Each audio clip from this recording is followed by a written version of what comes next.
வணக்கம். இன்னைக்கு தமிழ் சினிமாவுடைய வரலாற்றில் ஒரு ஒரு மிகப்பெரிய ஒரு விழா நடந்துக்கிட்டு இருக்கு. இது மரபுக்காக சொல்கிறது கிடையாது, உண்மையாகவே இது ஒரு பெரிய ஒரு நிகழ்வு. ஏன்னா ஒரு நூற்றாண்டு காலம் கழித்து அதனுடைய நீட்சியாக இன்னொரு படம் தயாரிக்கப்படுது. அதுக்கு ஒரு பெரிய வரவேற்பு இருக்குது, பெரிய ஒரு கனவு இருக்குது. அப்படின்னும் போது நிச்சயமாக அது ஒரு பெரிய சாதனைன்னு தான் நான் நினைக்கிறேன். இதில் நான் இவங்களை தனி மனிதர்களாக இல்லை, 3 சக்திகளை பார்க்குறேன். Red giant, Kamal sir, Shankar sir. ஏன்னா 3 பேருமே அதில் கமல் சாரும் சங்கரும் வந்து அவங்கவுங்க துறையில் ஒரு உச்சத்தை தொட்டவங்க. இன்றைக்கி நம்ம பேசுகிற pan Indian film or global film அதெல்லாம் வந்து அவங்க அப்போவே அந்த அந்த வார்த்தைகள் வர்றதுக்கு முன்னாலேயே பண்ணிகிட்ருக்காங்க. அவங்கள இணைச்சி இந்த ஒரு பெரிய ஒரு வரலாற்றை உருவாக்குற ரெட் ஜெயண்ட்டுக்கும் இதில் ஒரு ஈக்குவலான பங்கு இருக்குது. ஸோ உங்களை மாதிரியே நானும் ரொம்ப எதிர்பார்ப்போடு காத்துக்கிட்டு இருக்கேன். இந்த துறை சார்ந்தவனாக இல்லை, இந்த தமிழ்நாட்டுடைய ஒரு கடைசி ரசிகன் எப்படி காத்துக்கிட்டு இருக்கானோ அந்த படத்துக்காக நானும் காத்துட்ருக்கேன். வாழ்த்துட்டேன். நான் ஒரே மாதிரி பண்ணால் அது நல்லா இருக்காது. அது எந்தெந்த கதாபாத்திரம் கொடுக்கப்படுதோ அது நான் பண்ண வேண்டியது என்னுடைய கடமையாகுது. இந்தியன் 2க்கு என்னுடைய மனப்பூர்வமான வாழ்த்துக்கள். நன்றி. Good evening everybody. இப்போ இன்னைக்கு இருக்கிற சூழ்நிலையில் இந்தியன் தாத்தா வந்தால் எப்படி இருக்கும் அப்படிங்கிற கற்பனை தான் இந்த படம். இந்தியன் தாத்தாவை நம்ம உலகநாயகன் கமல் சார் வந்து ரொம்ப சிறப்பாக நடிச்சிருக்காரு. அவர் வர ஒவ்வொரு சீனும் அனல் பறக்கும்னு நம்புகிறேன். இதை இவ்வளோ பெரிய பொருட்செலவில் சப்போர்ட் பண்ணி தயாரிச்சிருக்கிற சுபாஷ் சார் அவர்களுக்கு என்னோடய நன்றியை தெரிவிச்சுக்கிறேன். ஃபஸ்ட் டைம் அனிருத்தோடு ஒர்க் பண்ணியிருக்கேன். அற்புதமாக 6 பாட்டை கொடுத்துருக்கிறாரு. I am very happy. I hope you will all enjoy that song and the movie. Thank you. Young pair Gulshan Grover, Bad Man. I'm extremely happy and excited to be part of Indian 2. I'm a fan of Kamal Haasan, India's best actor. Many years back we did film Sadma, Mundrum Pirai. And now after many years we are working in Indian 2. Grateful to visionary director Shankar, large-hearted producer Subhash Karan, Laika Production, and of course very happy to be an opposition, antagonist, villain to Kamal Haasan. Thank you. Anyway, good evening. எல்லாரும் இங்கே வந்ததுக்கு thank you. உங்களை மாதிரி நான் ரொம்ப ரொம்ப ரொம்ப எக்ஸைட்டடாக இருக்கேன். அப்பாவோட ஹார்ட் ஒர்க் எல்லோரும் பார்க்க போகிறீங்க. And Anees music. இன்றைக்கி 3 மணிக்கு ஆல்பம் ரிலீஸ் ஆச்சு. யாராவது பாட்டு கேட்டிங்களா? அதை இப்போ லைவாக பர்ஃபார்ம் பண்ணுவாங்க. So please enjoy, please stay and watch. I am just as excited. Thank you. அப்பா டிசைட்ஸ் அண்ட் ஹீ ஃபீல்ஸ் எனக்குன்னு ஒரு இதுக்கெல்லாம் அடம் பிடிப்பாங்க. எங்கள் அப்பா எப்படின்னு எல்லாருக்கும் தெரியும். எனக்குன்னு ஒரு ரோல் இருந்தால் நிச்சயமாக என்னை வச்சு பண்ணுவார். Maybe soon. அண்ட் இன்றைக்கி எல்லாருக்கும் ஒரு சின்ன சர்ப்ரைஸ் இருக்குது. மேபி நீங்கள் என்னை ஸ்டேஜில் பார்க்கலாம். ஸோ அதோட நான் இங்கே வந்து இன்டர்வியூ அண்ட் ஃபோட்டோஸ் மட்டும்தான் கொடுக்க வந்தேன். வேறு எந்த கண்டென்ட்டும் கிடைக்காது. தேங்க்யூ. Good evening. இன்றைக்கி வந்து இந்தியன் 2 பற்றி மட்டும் பேசலாம். Next interview, I will give you lots of information. Thank you. I cannot speak Tamil. All media people, thank you very much for giving me the opportunity and standing before you. And I'm so happy to participate in this Indian 2 audio release function. I'm so happy. Of course, it's great opportunity. While heart is full with happiness, mouth becomes dumbed. So I don't have words to explain my happiness here. Thank you very much, my dear. I wish you all the best. Yours, Brahmanandam. Thank you. Shankar sir, Kamal சாரோட combination வந்து எவ்வளோ பெரிய அரிதுன்னு உங்களுக்கு நல்லாவே தெரியும். Indian என்றது எவ்வளோ பெரிய ஒரு வார்த்தை. அந்த படத்தில் நான் இருக்கின்றதை நான் பெருமையாக நினைக்கிறேன். நான் எவ்வளோ பெரிய பெருமைன்னா, நம்மளாம் பார்த்துருக்கோம் 96 அந்த படத்தை பார்த்துருக்கோம். அதோட கண்டினியூட்டியில் நான் ஒரு சின்னதாக இருக்கேன்னும் போது அது பெருமையான விஷயம். I thank to Shankar sir, Kamal Haasan sir, Lyca sir, Subaskaran sir, red giant Udhayanidhi sir, எல்லாத்துக்குமே எல்லா நிபுணர்களும் என் ப்ரொடியூசர்ஸ்லேருந்து எல்லாமே thank. Special thank to Shankar sir. இப்படி ஒரு வாய்ப்பு கொடுத்தது வந்து இது சாதாரணமாக யாருமே கிடைக்காது. எனக்கு அது கிடைச்சிருக்கு. நான் வந்து செம்மையான குடுப்பண்ணில் நான் இருக்கேன்னு நினைக்கிறேன். ஷங்கர் சார் படத்தில் நடிக்கிறது வந்து சாதாரண விஷயம் கிடையாது. கமல் சார் கூட ஸ்க்ரீன் வந்து அந்த அந்த நம்ம வந்து பகிர்ந்துக்கிறதுன்றது சாதாரண விஷயம் கிடையாது. கமல் சார் கூட நடிக்கிற ஒரு விஷயம். I think I'm a good luck baby, அவ்வளோதான். அது ஷங்கர் சார் தான் சொல்லணும். அது என்ன ரோல்ன்றது வந்து ஐம் கிஃப்டட், அவ்வளோதான். ஒரு வார்த்தை தான் நான் சொல்லுவேன். I'm so much gifted. Shankar sir வந்து இப்படி ஒரு கேரக்டர் எனக்கு வந்து கூப்பிட்டு நீங்கள் நடிக்கணும்னு சொல்கிறதே நான் ஒரு கிஃப்டட் நினைக்கிறேன். ஏன்னா பாய்ஸில் வந்து நான் வந்து சாருக்கு வந்து ஆடிஷன் அப்போ ஸ்கூலில் படிக்கும்போது கொடைக்கானலில் வந்து ஃபோட்டோ எடுத்தெல்லாம் அனுப்பிச்சிருக்கோம். அந்த பாய்ஸில் செலக்ட் ஆக மாட்டோமான்ற ஒரு ஒரு ஆதங்கம், ஒரு எல்லாமே இருக்கும். எல்லாருக்குமே எல்லா நடிகர்களுக்கும் ஒரு பெரிய ஆசையாக இருக்கும். ஷங்கர் சார் படத்தில் ஒரு ஃப்ரேமில் நிற்கிறதே பெரிய விஷயமா இருக்கும். அது வந்து எனக்கு வந்து அப்போ ஆசைப்பட்டேன். இப்போது அது நடக்குது. அது வந்து ஒரு பெரிய லெகசியான ஒரு ஃபிலிம் கால்டு இந்தியன் என்னும்போது எவ்வளோ பெரிய சூப்பர் ஹீரோ, நம்ம தமிழ்நாட்டோட சூப்பர் ஹீரோ வந்து அடுத்த கட்டத்தில் நம்ம வந்து அந்த படத்தில் ஒரு ஒரு ஒரு சின்ன பாத்திரமோ பெரிய பாத்திரமோ எனக்கு தெரியாது. பட் ஆனால் அந்த பாத்திரத்தில் நம்ம இருக்கணும் போது பெரிய பாக்கியமாக நான் நினைக்கிறேன்.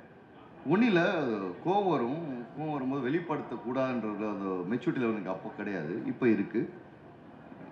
என்ன வேணால் பண்ணிட்டு போங்கடா, சிரிச்சுட்டு போயிட்டே இருப்பேன். அதை தீமாக வச்சுருக்கேன். That is my life. இது என்ன வேணால் பண்ணிட்டு போ, ஐ டோன்ட் கேர். ஸோ இனிமேல் நீங்கள் வந்து வேறு ஒரு சிம்ஹா நீங்கள் என்னை பார்க்கலாம் நிச்சயம். கார்த்திக் வந்து என் நண்பங்க. எல்லா படத்தில் இருக்கணும் அவசியம் கிடையாதுங்க. அவரும் கதை, அவர் படைப்பு ஒன்று இருக்குது. அவர் இது வெரி லெஜண்ட் டைரக்டர். அவன் ரைட்டிங் இருக்கணும் அவசியம் கிடையாதுங்க. அது வந்து ஒரு லவ்வபுள் மூமெண்ட் தான். அவன் கார்த்திக் சாரோட படத்தில் நான் இருக்கேனா இல்லை இல்லையான்றது வந்து ஒரு மூமெண்ட் தான். அது வந்து he knows when he needs a better actor, யாரை தேர்ந்தெடுக்கணுன்றது கார்த்திக் சுப்பராஜுக்கு ரொம்ப நல்லாவே தெரியும். நம்ம சொல்ல அவசியமே கிடையாது. அவன் லெஜெண்ட். அவனுக்கு தெரியும் யார் தேவை யார் தேவையில்லைன்றது. இல்லைங்க, கேரக்டர் ஒன்றுமே கிடையாதுங்க. என்ன வேணாலும் பண்ணலாங்க. செம்மையாக பண்ணோம், சிறப்பாக பண்ணோம். அது மட்டும்தான் என்னோடய லைஃப் கோலாக வச்சுருக்கேன் நான் சதீஷ். என்ன வேணாலும் பண்ணலாம், எது வேணாலும் பண்ணலாம். ஆனால் அது சிறப்பாக பண்ணி மக்களுக்கு வந்து வேறு லெவலில் நம்ம வந்து நிற்கணும்ன்றது மட்டும்தான் கொள்கையாக இருக்குது. அதை மட்டும் பண்ணிடும். 2 லெஜெண்ட்ஸ், 2 துருவங்கள். அந்த பக்கம் ரஜினி சார், இந்த பக்கம் கமல் சார்னும் போது வேறு வேறு லெவலுங்க. ஒரு ஸ்கூலுங்க. அவர் ஒரு ஸ்கூல்னா இவர் ஒரு யூனிவர்சிட்டி, இவர் ஒரு யூனிவர்சிட்டினா அவர் ஒரு யூனிவர்சிட்டி. எவ்வளோ கற்றுக்கணுன்றதை பார்க்கணும் தவிர்த்து இல்லை நம்ம வந்து அவரோட நடிக்கிறோம் அப்படின்ற ஒரு விஷயம் கிடையாது. நான் எவ்வளோ கற்றுக்கணுன்ற ஒரு விஷயந்தான் என் லைஃப்பில் வந்து நான் ரொம்ப கவனிப்பாக உணித்து பார்ப்பேன். நான் வந்து கற்றுக்கிறேன், அவ்வளோதான். கற்றுக்கிட்டு போயிட்டே இருக்கேன். அதுதான் வாழ்க்கை.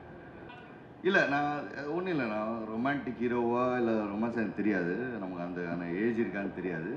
ஐ லவ் டு டூ. எனக்கு வந்து சில படங்கள் பார்க்கும்போது வந்து ரொம்ப ஆர்வமாக இருக்கும். இந்த மாதிரி ஏன் நம்ம ரொமான்ஸ் பண்ண முடியும், இந்த மாதிரி காமெடி. சூதுகம் கருத்து நான் காமெடி பண்ணவே இல்லை. ஃப்யூச்சரில் பண்ணணும்னு ரொம்ப ஆசையாக இருக்குது. நிச்சயமாக பண்ணுவேன். எல்லாமே என்கிட்ட வரும்போது ஒரு ஆக்ஷனாக தான் வராங்க. ஸோ ஆக்ஷன் ஒரு பக்கம் இருக்கட்டும், எல்லாமே கலந்து பண்ணுன்றது என்னோடய ஆசை. எந்த கதையாக இருந்தாலும் சரி, என்ன ஒரு அவுட் ஆஃப் த பாக்ஸ் எது இருந்தாலும் அது பண்ணுறதுக்கு நான் ரொம்ப ஆசைப்பட்றேன். அவ்வளோதான். ஒரு மிகப்பெரிய மகிழ்ச்சியான உணர்வில் உண்மையிலேயே நான் இருக்கேன். கிட்டத்தட்ட ஒரு 4-5 ஆண்டுகளுக்கு அங்கங்கே சில பாடல்கள் எழுதக்கூடிய வாய்ப்புகள் வந்துக்கிட்டே இருந்தாலும் நான் ரொம்ப எதிர்பார்த்த ஒரு பாடல் அடங்கிய ஒரு ப்ராஜெக்ட் அப்படின்னா அது இந்த இந்தியன் 2. ஸோ ஷங்கர் சாரோட தொடர்ந்து அவருடைய பாய்ஸ் படத்திலிருந்து அதுக்கப்புறம் சிவாஜி, அதுக்கப்புறம் ரோபோ, எந்திரன், நண்பன் அப்படின்னு எல்லா படங்களையும் அவர் வந்து எனக்கு தொடர்ந்து வாய்ப்பு கொடுத்துட்டே இருந்தார். அதில் ஒவ்வொரு பாடலுமே என்னை ஒரு அடுத்த கட்ட உயரத்துக்கு அதை அழைச்சிட்டு போயிட்டே இருந்தது. இருந்தாலும் இந்த பர்டிகுலராக இந்த இந்தியன் 2, அதுவும் இப்போ ரிலீஸ் ஆன ஃபஸ்ட்டு சிங்கிள் பாரா அப்படிங்கிற அந்த பாடல் நாங்கள் நல்ல ஒரு பெரிய வெற்றி அடையணும்னு நினச்சோம். ஆனால் அதையெல்லாம் தாண்டி ஒரு உலக தமிழ் மக்களால் மிகப்பெரிய அளவில் ஒரு கொண்டாடப்படுகிற வரிகள் கொண்ட ஒரு பாடலாக என்னுடைய பாடல் பயணத்தில் ஒரு பெரிய ஊக்குவிப்பாக இன்னும் ரொம்ப வெளிப்படையாக சொல்லணும்னா இது என்னுடைய செகண்ட் இன்னிங்ஸை ஸ்டார்ட் பண்ணுற ஒரு பாட்டாக இந்த பாரா அமைஞ்சிருந்தது. ஸோ அப்படிப்பட்ட ஒரு பெரிய வெற்றி வாய்ப்பை கொடுத்த டைரக்டர் சங்கர் சாருக்கும் மற்றும் அத்தனை டீம் எல்லாருக்குமே என்னுடைய மனப்பூர்வமான நன்றிகளை தெரிவிச்சுக்கிறேன். இவ்வளோ பெரிய ஒரு அங்கீகாரத்தை கொடுத்த அந்த அத்தனை உலகத் தமிழ் நெஞ்சங்களுக்கும், வரிகளை ரசித்து பாராட்டுகளை குவித்த அத்தனை நண்பர்களுக்கும் என்னுடைய மனப்பூர்வமான நன்றி. கதை களமாகவே வந்து ஒரு பீரியட் ஸ்டோரி அப்படிங்கிறது எல்லாருக்குமே தெரியும். இருந்தாலும் இந்த பாட்டு வரப்போகிற இடம் எது அப்படின்னு பார்த்தீங்கன்னா அது இன்னும் ஒரு ரகசியமாக வைக்கப்பட்டிருக்கிற, இன்னும் யாரும் இதை பற்றி சொல்லலை. அதனால் என்னாலையும் அதை சொல்ல முடியாது. அப்படிப்பட்ட ஒரு கதை களத்துக்குள்ளே இந்த பாட்டு வருது. அப்போது அது மொத்தமாக ஒரு நல்ல தமிழில், அதே சமயத்தில் இன்றைக்கி எல்லாருக்கும் புரிகிற ஒரு தமிழாகவும் அது இருக்கணும். அப்படிங்கும்போது நான் கொஞ்சம் புறநானூறு அகநானூரில் இருந்தெல்லாம் கொஞ்சம் குறிப்புகள்லாம் எடுத்துகிட்டு வந்து சங்கர் சார்கிட்ட கொடுத்து, அப்புறம் அதிலிருந்து கொஞ்சம் விளக்கங்களை எடுத்து அப்படி தான் இந்த பாரா அப்படிங்கிற வார்த்தையே உருவாச்சு. பாரா அப்படின்னா நம்ம கொஞ்சம் முன்னாடி நீங்கள் கேள்விப்பட்டிருப்பீங்க, பாரா உஷார் அப்படின்னு சொல்லி நம்ம இந்த பெரிய பெரிய படை நடந்து வரும்போது சொல்லுவோம். ஸோ அந்த வார்த்தையை தான் இந்த முதல் வார்த்தையாக பயன்படுத்தலாம் அப்படின்னு சொல்லி முடிவு பண்ணோம். அப்படி ஒட்டு மொத்தமாக எந்த இடத்திலும் வேற ஒரு மொழி கலப்பு இல்லாமல் தமிழிலேயே இந்த பாட்டை எடுத்துகிட்டு வரணும் அப்படின்னு சொல்லி டைரக்டர் சங்கர் சார் ரொம்ப பிரியப்பட்டார். ஸோ எனக்கும் அந்த ஒரு வாய்ப்பை சரியாக பயன்படுத்திக்கணும் அப்படிங்கிற ஒரு நோக்கம் இருந்தது. அதன் அடிப்படையில் உருவானது தான் இந்த பாடல். இது மட்டும் இல்லாமல் இன்னொரு 3 பாடல் இந்தியனில் எழுதியிருக்கேன். ஸோ அது அடுத்தடுத்து வரும்னு நான் நினைக்கிறேன்.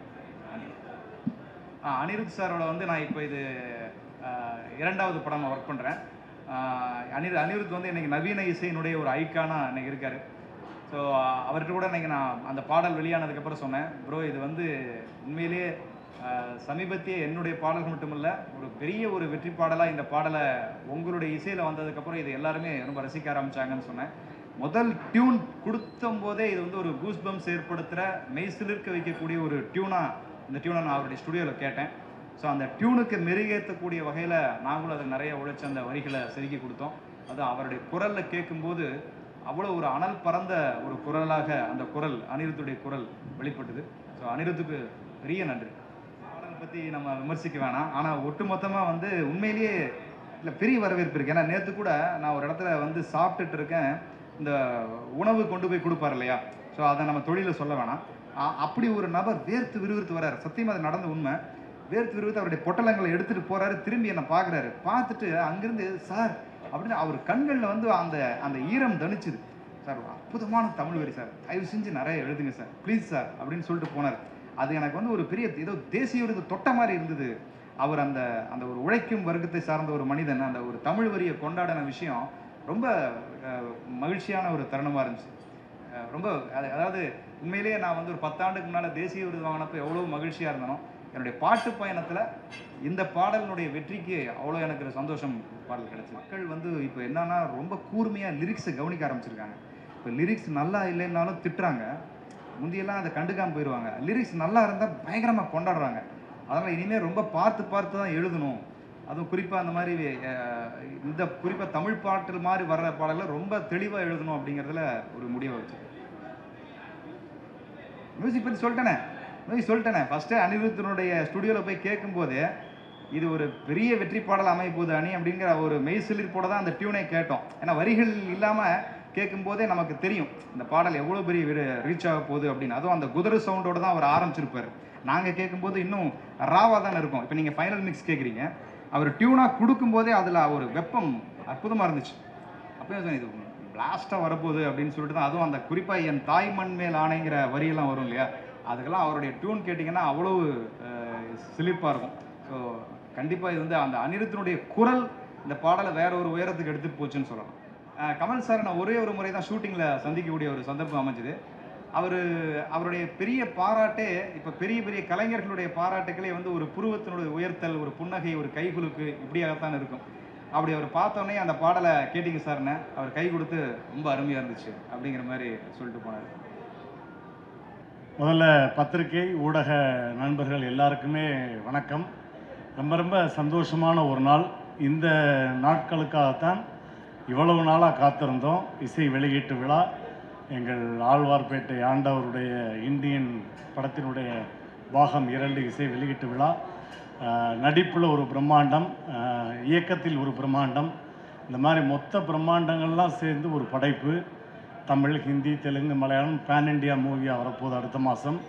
ஸோ அதற்காகத்தான் உலகத்தில் உள்ள அனைத்து கோடான கோடி உலக நாயகன் அவர்களுடைய ரசிகர்களும் காத்துக்கிட்டே இருக்காங்க. எப்படி 25 வருஷத்துக்கு முன்னாடி இந்தியன் 1 வந்து ஒரு மிகப்பெரிய தாக்கத்தை உண்டு பண்ணுச்சோ, அதே மாதிரி இந்தியன் 2 மிகப்பெரிய தாக்கத்தை உருவாக்கும். அதற்கான தேசிய விருதும் இப்போவே எழுத வைக்கப்பட்டிருக்கும் எங்கள் ஆண்டவருக்கும் சரி, உள்ள டெக்னீஷியன் எல்லாருக்குமே. ஸோ அதனுடைய இசை வெளியீட்டு விழாக்கு தான் வந்திருக்கோம். நான் கமல் சாரை பற்றி சொல்லணும்னா எனக்கெல்லாம் ஒரு நாள் பத்தாது, சொல்லிக்கிட்டே இருப்பேன். இருந்தாலும் அங்கே கேட்ட மாதிரி தான் 60 செகண்டில் கமல் சாரை பற்றி சொல்லுங்கள் அப்படின்னா, நற்பணி மன்றத்தை நற்பணி இயக்கமாக மாற்றிய முதல் நடிகர் உலகத்திலேயே உலகநாயகன் அவர்கள். 6 வயதில் திரைத்துறைக்கு வந்து 65 ஆண்டுகளும் ஹீரோவாக நடிச்சுக்கிட்டு இருக்க ஒரே நடிகர் உலகத்திலேயே உலகநாயகன் பத்மஸ்ரீ டாக்டர் கமல்ஹாசன் அவர்கள். 1986 ஒரு நடிகனுக்காக மாநாடு என்று நடத்தப்பட்டு 1 லட்சம் பேருக்கு மேலே மாநாடு நடத்தி காமிச்சு மிகப்பெரிய கூட்டத்தை பார்த்தது உலகநாயகன் கமல் சார் அவர்களுக்கு கோயம்புத்தூரில்.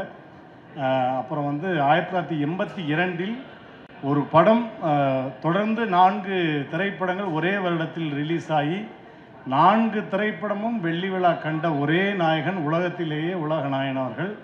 சனம் தேரி கசம், வாழ்வே மாயம், சகலகலா வல்லவன், 3ஆம் பிறை எல்லாமே 200 நாள். சனம் தேரி கசம் மட்டும் 365 நாட்களுக்கு மேலே.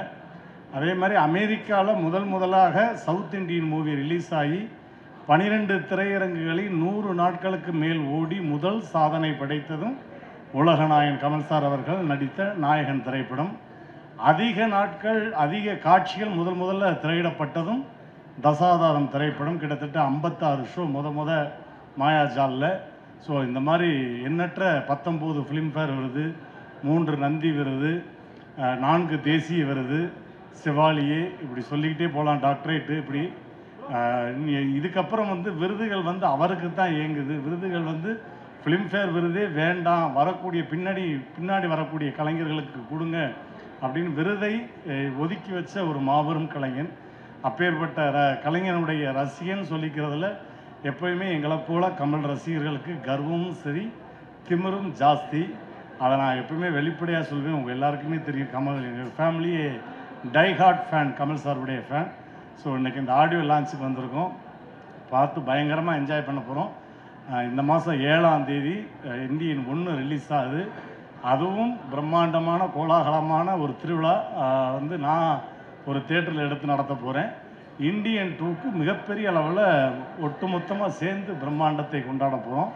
ஸோ இந்த மந்த்லேருந்து செலிப்ரேஷன் தான், உலகநாயகன் அவர்களுடைய செலிப்ரேஷனுடைய வாரம் தான் அப்படின்னு சொல்லிக்கிறோம். என்னப்பா சொல்லுங்கள். ஆமாம், தயாரிப்பாளருக்கும் நன்றி. லைக்கா ப்ரொடக்ஷன்ஸ், அங்கிட்ட அண்ணன் ரெட்ஜைன் அண்ணன் எல்லாமே சேர்ந்து ஒட்டுமொத்தமாக ஒரு மிகப்பெரிய பிரம்மாண்டத்தை கொடுக்க காத்திருக்காங்க. அதை திரையில் பார்க்க நாங்கள் எல்லாம் ஆவலோடு காத்திருக்கிறோம். வேறு என்னப்பா?